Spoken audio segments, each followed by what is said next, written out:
ನಿಮಗೆ ಯಾವ ಮಾಲ್ನಲ್ಲಿ ಎಷ್ಟೆಷ್ಟು ಜನ ಅಕ್ರಮ ಬಾಂಗ್ಲಾ ವಲಸಿಗರು ಕೆಲಸ ಮಾಡ್ತಿದ್ದಾರೆ ಅನ್ನೋ ಮಾಹಿತಿ ಬೇಕಂದ್ರೆ ಮಂಗಳೂರೊಳಗೆ ನಾವು ನಮ್ಮ ಕಾರ್ಯಕರ್ತರು ಕೊಡ್ಲಿಕ್ಕೆ ಸಿದ್ರಿದ್ದೇವೆ. ನೀವು ನಮಗೆ ಫ್ರೀ ಹ್ಯಾಂಡ್ ಕೊಡಿ, ನಾವು ನಿಮಗೆ ಹಿಡ್ಕೊಡ್ತೇವೆ. ನಮ್ಮ ಪುನೀತ್ ಕೆರೆಹಳ್ಳಿ ಮಂಗಳೂರಿಗೆ ಹೋಗಿದ್ದಾರೆ. ಅಲ್ಲಿ ಹೋಗ್ಬಿಟ್ಟು ಅಕ್ರಮ ಬಾಂಗ್ಲಾದೇಶಿಗರನ್ನು ನಾವು ಕಂಡುಹಿಡಿತೀವಿ, ಎಲ್ಲೆಲ್ಲಿದ್ದಾರೆ ಎಲ್ಲವೂ ನಮಗೆ ಗೊತ್ತಿದೆ. ಯಾವ ಅಪಾರ್ಟ್ಮೆಂಟಲ್ಲಿದ್ದಾರೆ, ಯಾವ ಹೋಟ್ಲುಗಳಲ್ಲಿದ್ದಾರೆ, ಯಾವ ರೆಸಾರ್ಟಲ್ಲಿದ್ದಾರೆ, ಎಲ್ಲ ಮಾಹಿತಿ ನಮ್ಮ ಹತ್ರ ಇದೆ. ಪೊಲೀಸ್ ಕಮಿಷನರೇ ನಮಗೆ ಸಹಕಾರ ಕೊಡಿ, ನಮಗೆ ಫ್ರೀ ಹ್ಯಾಂಡ್ ಕೊಡಿ ಅಂತೇಳಿ ಮಿಸ್ಟರ್ ಪುನೀತ್ ಕೆರೆಹಳ್ಳಿ ಅವರು ಮಂಗಳೂರಿಗೆ ಹೋಗಿದ್ದಾರೆ.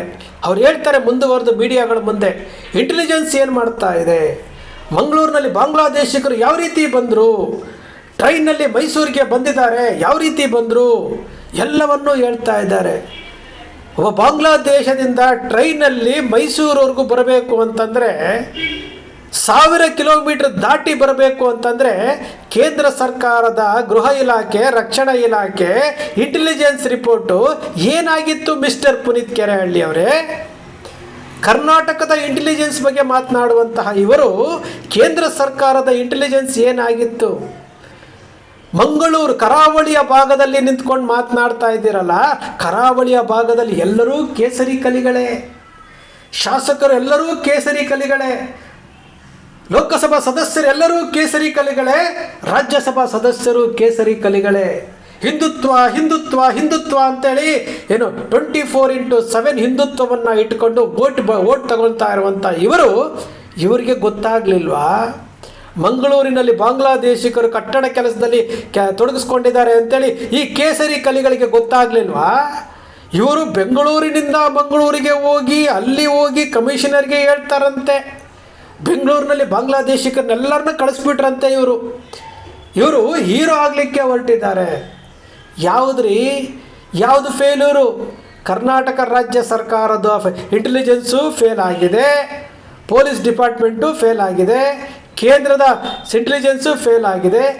ಗಡಿ ದಾಟಿ ಬಾಂಗ್ಲಾದೇಶದವರು ಭಾರತಕ್ಕೆ ಬರ್ತಾರೆ, ಮೈಸೂರಿಗೆ ಬರ್ತಾರೆ ಅಂತಂದರೆ ಯಾರದ್ರಿ ಫೇಲ್ಯೂವರು?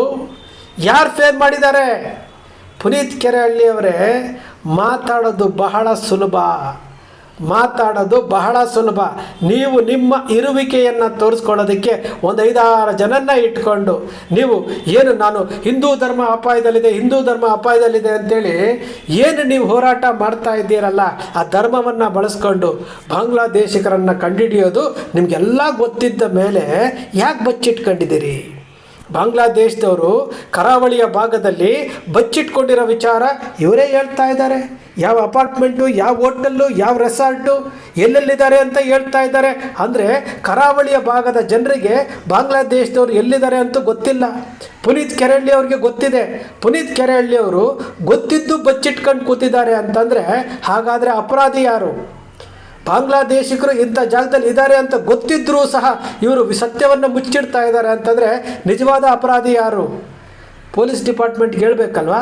ಯಾತಕ್ಕೆ ಕೇಳ್ತಾ ಇಲ್ಲ? ಇವರ ಇರುವಿಕೆಯನ್ನು ತೋರಿಸ್ಕೊಳ್ಳೋದಕ್ಕೋಸ್ಕರವಾಗಿ ಇವರು ಅವಾಗವಾಗ ಸುದ್ದಿ ಆಗಬೇಕಲ್ವಾ? ಅದಕ್ಕೋಸ್ಕರ ಈ ರೀತಿಯಾದಂಥ ಸ್ಟೇಟ್ಮೆಂಟ್ಗಳನ್ನು ಕೊಡ್ತಾ ಇದ್ದಾರೆ. ಇವರನ್ನು ಬಿಡಿಸ್ಕೊಂಡು ಬರೋಕ್ಕೆ ಒಂದು ತಂಡ ರೆಡಿ ಇದೆಯಲ್ಲ, FIRಗಾದರೆ ಬಿಡಿಸ್ಕೊಂಬರೋಕ್ಕೆ ತಂಡ ಇದೆಯಲ್ಲ. ಕರಾವಳಿಯ ಕೇಸರಿ ಕಲೆಗಳಿಗೆ ಪುನೀತ್ ಕೆರೆಹಳ್ಳಿ ಅವಮಾನ ಮಾಡ್ತಾ ಇಲ್ವಾ? ಇತ್ತೀಚೆಗೆ ಕರಾವಳಿನಲ್ಲಿ ಹಿಂದೂ ಧರ್ಮದ ಹೆಸರಿನಲ್ಲಿ ಏನು ಯುವಕರನ್ನು ಬಳಸ್ಕೊಂಡು ಬಿಸಾಡ್ತಾ ಇರುವಂತಹ ವಿಚಾರ ಸತ್ಯ ಹೊರಗಡೆ ಬರ್ತಾ ಇದೆ. ಪ್ರವೀಣ್ ವಾಳ್ಕೆ ಅವರು ಆಗಿರ್ಬೋದು, ಸಂದೀಪ್ ಪೂಜಾರಿ ಇರ್ಬೋದು, ಭಾಳಷ್ಟು ಜನ ಹೊರಗಡೆ ಬಂದಿದ್ದಾರಲ್ಲ. ಇಂತಹ ಸಮಯದಲ್ಲಿ ಇವರು ಹೋಗಿ ಒಂದು ಸ್ಟೇಟ್ಮೆಂಟ್ ಕೊಡುವಂಥದ್ದು, ಹಿಂದೂ ಧರ್ಮ ಅಪಾಯದಲ್ಲಿದೆ, ಕರಾವಳಿಯ ಭಾಗದ ಎಲ್ಲ ಹಿಂದೂಗಳು ಎಲ್ಲ ಫೇಲ್ ಆಗಿಬಿಟ್ಟವ್ರೆ, ನಾನು ಬೆಂಗಳೂರಿಂದ ಬಂದುಬಿಟ್ಟಿದ್ದೀನಿ, ನಾನು ಮಂಗಳೂರಿನಲ್ಲಿ ಕಾರ್ಯಾಚರಣೆ ಮಾಡ್ತೀನಿ, ಇಂತಿಂಥ ಹೋಟ್ಲಲ್ಲಿ ಬಾಂಗ್ಲಾದೇಶಿಗರಿದ್ದಾರೆ ಅಂತ ಹೇಳ್ಬಿಟ್ಟು ಇವರಿಗೆ ಮಾಹಿತಿ ಇದೆಯಂತೆ. ಇವರು ಸಪ್ರೇಟ್ ಸರ್ಕಾರ, ಇವರು ಮಾಹಿತಿ ಇಟ್ಕೊಂಡು ಸರ್ಕಾರಕ್ಕೆ ತಿಳಿಸದೆ ಮೋಸ ಮಾಡ್ತಾ ಇದ್ದಾರೆ. ಇವರು ಹೇಳ್ಬೇಕಲ್ವಾ? ಕರಾವಳಿಯ ಭಾಗದಲ್ಲಿ ಭರತ್ ಶೆಟ್ಟರ್ ಇರ್ಬೋದು, ವೇದವ್ಯಾಸ್ ಕಾಮತ್ ಇರ್ಬೋದು, ನೀವೆಲ್ಲ ಭಾಳಷ್ಟು ಜನ ಇದ್ದೀರಲ್ಲ, ಕೇಳಿಸ್ಕೊಳ್ಳಿ. ಮಿಸ್ಟರ್ ಪುನೀತ್ ಕೆರೆಹಳ್ಳಿ ಹೇಳ್ತಾ ಇರುವಂಥದ್ದು, ನೀವೆಲ್ಲರೂ ಶಾಸಕರಾಗಿದ್ದುಕೊಂಡು ನೀವು ಕೆಲಸಕ್ಕೆ ಬಾರದವರು, ನಿಮ್ಮ ಕ್ಷೇತ್ರಗಳಲ್ಲಿ ಬಾಂಗ್ಲಾದೇಶಿಗರು ಬಂದು ಕೆಲಸ ಮಾಡ್ತಾ ಇದ್ದಾರೆ, ಅದರ ಮಾಹಿತಿ ನಮಗಿದೆ ಅಂತಂದರೆ ನೀವು ಕೆಲಸಕ್ಕೆ ಬಾರದವರು ಅನ್ನೋ ವಿಚಾರವನ್ನು ಮಿಸ್ಟರ್ ಪುನೀತ್ ಕೆರೆಹಳ್ಳಿ ಅವರು ಮೀಡಿಯಾಗಳ ಮುಂದೆ ಹೇಳ್ತಾ ಇರುವಂಥದ್ದು. ಮೀಡಿಯಾಗಳ ಮುಂದೆ ಯಾಕೆ ಈ ವಿಚಾರ ನಿಮಗೆ ಗೊತ್ತಿಲ್ವಾ? ಪುನೀತ್ ಕೆರಳ್ಳಿ ಅವರು ಅವ್ರದ್ದೇ ಆದಂಥ ಒಂದು ಸರ್ಕಾರ ಇಟ್ಕೊಂಡಿದ್ದಾರೆ, ಅವ್ರದ್ದೇ ಆದಂಥ ಒಂದು ಪಡೆ ಇದೆ, ಅವ್ರದ್ದೇ ಆದಂಥ ಇಂಟೆಲಿಜೆನ್ಸ್ ರಿಪೋರ್ಟ್ ಇದೆ. ಅವ್ರ ಕಮಿಷನರ್ಗೆ ಹೇಳ್ತಾರೆ, ನೀವು ನಮಗೆ ಫ್ರೀ ಹ್ಯಾಂಡ್ ಕೊಡಿ. ಫ್ರೀ ಹ್ಯಾಂಡ್ ಕೊಟ್ಟರೆ ಬಾಂಗ್ಲಾದೇಶದವ್ರನ್ನೆಲ್ಲರನ್ನೂ ದೇಶದಿಂದ ಹೊರಗಡೆ ಕರ್ಕೊಂಡೋಗ್ಬಿಡ್ತಾರೆ. ಎಂತೆಂತಹ ವಿಚಾರಗಳನ್ನು ಜನರಿಗೆ ಮುಟ್ಟಿಸುವಲ್ಲಿ ಯಾವ್ಯಾವ ರೀತಿ ಸಫಲರಾಗಕ್ಕೆ ಹೋಗ್ತಾ ಇದ್ದಾರೆ, ವಿಫಲರಾಗ್ತಾ ಇದ್ದಾರೆ ಅನ್ನೋ ವಿಚಾರವನ್ನು ತಿಳ್ಕೊಳ್ಳುವಂತಹ ಪರಿಜ್ಞಾನ ನಮ್ಮ ದೇಶದ ಯುವಕರಿಗಿಲ್ಲ. ಧರ್ಮದ ಹೆಸರಿನಲ್ಲಿ, ಗೋವಿನ ಹೆಸರಿನಲ್ಲಿ ರಾಜಕಾರಣ ಮಾಡ್ತಾರೆ. ಧರ್ಮ ಅಪಾಯದಲ್ಲಿದೆ, ಗೋವು ಅಪಾಯದಲ್ಲಿದೆ ಅಂತ ಹೇಳ್ತಾರೆ. ಬಾಂಗ್ಲಾದೇಶಿಕರು ಭಾರತದ ಗಡಿಯನ್ನು ದಾಟಿ ಭಾರತಕ್ಕೆ ಮೈಸೂರಿನವರೆಗೂ ಬರ್ತಾರೆ, ಮಂಗಳೂರಿನವರೆಗೂ ಬರ್ತಾರೆ ಅಂತಂದರೆ ಯಾರ ವಿಫಲ ಅಂತ ಹೇಳ್ಬಿಟ್ಟು ಗೊತ್ತಿಲ್ವಾ? ಗೋವನ್ನು ರಾಷ್ಟ್ರೀಯ ಪ್ರಾಣಿ ಮಾಡಿ ಅಂತೇಳಿ ಏನು ಮುಸಲ್ಮಾನರು ಹೇಳ್ತಾ ಇದ್ದಾರೆ. ಈ ದೇಶದ ಪ್ರಧಾನಮಂತ್ರಿಗಳು ನ್ಯೂಜಿಲ್ಯಾಂಡ್ನಲ್ಲಿ ನಿಂತ್ಕೊಂಡು ಇಡೀ ಭಾರತ ದೇಶ ಅತಿ ಹೆಚ್ಚು ಗೋವನ್ನು ರಫ್ತು ಮಾಡ್ತಾ ಇರುವಂತಹ ದೇಶ ಅಂತ ಹೇಳ್ಬಿಟ್ಟು ಈ ದೇಶದ ಪ್ರಧಾನಮಂತ್ರಿಗಳು ಹೇಳ್ತಾರೆ. ಪುನೀತ್ ಕೆರಳ್ಳಿ ಅವರು ಮಾತನಾಡಬೇಕಾಗಿತ್ತಲ್ವಾ? ಪ್ರಧಾನಮಂತ್ರಿಗಳಿಗೆ ವಿರೋಧ ವ್ಯಕ್ತಪಡಿಸ್ಬೇಕಾಗಿತ್ತಲ್ವಾ? 1 kg ಗೋಮಾಂಸವನ್ನು ರಫ್ತು ಮಾಡಿದ್ದು ತೋರಿಸು ಅಂತ ಹೇಳ್ಬಿಟ್ಟು ವಿಡಿಯೋ ಮಾಡೋಕ್ಕಾಗುತ್ತೆ. ಇವತ್ತು ವಿದೇಶದಲ್ಲಿ ಪ್ರಧಾನಮಂತ್ರಿಗಳು ಏನೋ ಅತಿ ಹೆಚ್ಚು ಗೋವನ್ನು ರಫ್ತು ಮಾಡ್ತೀವಿ ಅಂತ ಹೇಳಿದ್ರಲ್ಲ, ಪುನೀತ್ ಕೆರಳ್ಳಿ ಯಾಕೆ ಸೈಲೆಂಟ್ ಆಗಿಬಿಟ್ರಲ್ಲ? ಯಾಕೆ? ಗೋವನ್ನು, ಧರ್ಮವನ್ನು ನಿಮ್ಮ ಸ್ವಂತಕ್ಕೆ ಬಳಸ್ಕೊಳ್ಳೋದನ್ನು ಫಸ್ಟು ಬಿಡಿ. ಸ್ವಂತಕ್ಕೆ ಬಳಸ್ಕೊಳ್ಳೋದನ್ನು ಫಸ್ಟು ಬಿಡಿ. ಯಾರೋ ಹಣ ಕೊಡ್ತಾರೆ, ಕೆಲಸ ಮಾಡದೆ ಬಸವಣ್ಣನವರು ಹೇಳಿದ್ರಲ್ರಿ, ಕಾಯಕವೇ ಕೈಲಾಸ, ದುಡಿದು ತಿನ್ನಬೇಕು ಅಂತ ಹೇಳಿದ್ರಲ್ಲ. ಮೊನ್ನೆ ಅಬ್ದುಲ್ ರಜಾಕ್ ಹೇಳಿದ್ರಲ್ಲ, ಯಾವುದೋ ನಾಯಿ ಮಾಂಸದ ವಿಚಾರವಾಗಿ ಅಬ್ದುಲ್ ರಜಾಕ್ ಸ್ಟೇಟ್ಮೆಂಟ್ ಕೊಟ್ರಲ್ರಿ ಪುನೀತ್ ಕೆರಳ್ಳಿ ಅವರೇ. ದುಡಿದು ತಿನ್ನು, ಬೇರೆ ಏನೋ ಕೆಲಸ ಮಾಡ್ಕೊಂಡು ಯಾಕೆ ಜೀವನ ಮಾಡ್ತೀಯ ಅಂತೇಳಿ ಅವತ್ತು ಸ್ಟೇಟ್ಮೆಂಟ್ ಕೊಟ್ರಲ್ಲ ಮೀಡಿಯಾಗಳ ಮುಂದೆ. ಆವತ್ತೇ ನಿಮ್ಮ ವೃತ್ತಿಯನ್ನು ಬಿಟ್ಟು ದುಡಿದು ಕೆಲಸ ಮಾಡಬೇಕಾಗಿತ್ತು. ಕಾಯಕವೇ ಕೈಲಾಸ ಅಂತ ಕೆಲಸ ಮಾಡಬೇಕಾಗಿತ್ತು. ಎಲ್ಲ ಹೇಳಿದ್ರೂ ಸಹ ಅದು ನನಗೆ ಬಿರುದು ಅಂದ್ಕೊಂಡು ಹೋಗ್ತಾ ಇದ್ದೀರಲ್ಲ.